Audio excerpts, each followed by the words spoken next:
This video is brought to you by Bitbox NES game cases. There is no better way to protect, store, and show off your NES game collection. Only available at stoneagegamer.com/bitbox. Skip it up and that up.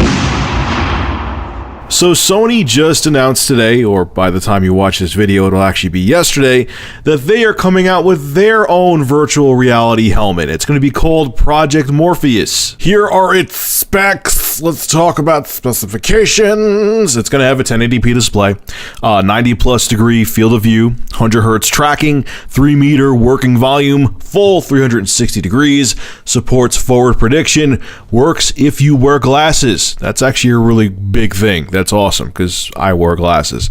Current iteration is wired, DualShock 4 and PS move detection with same camera. It's fully adjustable. Its name is not reference to the Matrix, but rather the Greek god of dreams, and it supports custom headphones and wireless headsets. That's actually pretty damn cool too. Dr. Richard Marks of Sony's R&D department said virtual reality will become the preferred medium and will even extend beyond games to other industries. The other industries part, I see. Games, they still have to sell me on. I'll talk about that in a second. Sony has also partnered with NASA to create a demo that allows the gamer to feel like they are standing on the surface of Mars. Okay, I'll give him that. That sounds pretty fucking awesome. So I've talked about how I feel the Oculus Rift is going to be, at least with gaming, is going to be a dud. And I've explained my case before, and a lot of people don't agree with me, and people always wonder why I'm a negative Nelly. Well, there's a lot of negative stuff going on in the industry, and there's a lot of greedy people in the industry that just want to sell you something to get cash out of your pocket. So if you want to understand why I'm negative so much, don't blame me, blame the news. But anyway, why am I skeptical on Oculus Rift Project Morpheus? I said it before, and for you guys who haven't seen the video, I'll say it again. Practicality always beats out any kind of peripheral. Now, I understand that, the technology is way different with VR and virtual reality than it was like back in the early 90s when people had these big ass helmets on and everything was these really blocky polygons with virtually no textures on them, or they were just shaded with no textures at all.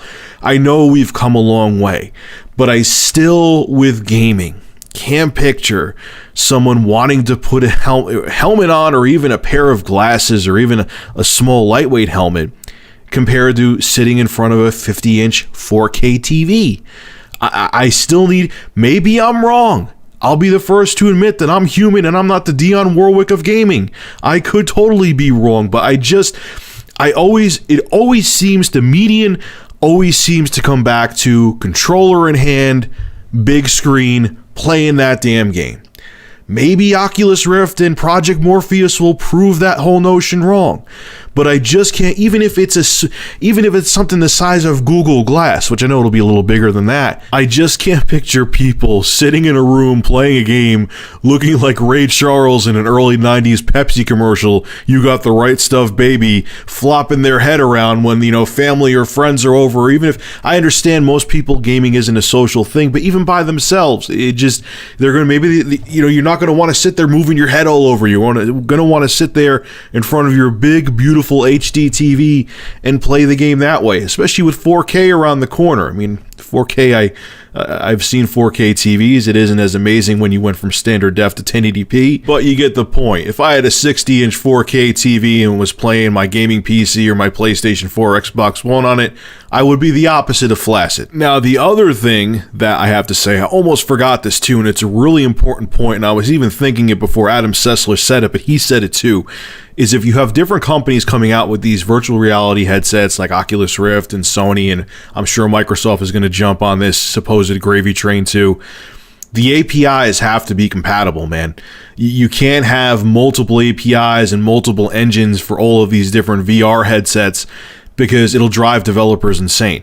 I mean, think about it. Could you imagine with how expensive games are to develop now, and VR and virtual reality does become mainstream, and these guys have to sit there and make 3 different versions of the game for Sony, Microsoft, and Oculus Rift?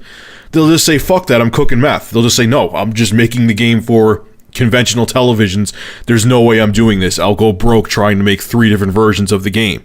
So they have to really, okay, look, I understand your competitors, I get it, but development costs are already astronomical for games.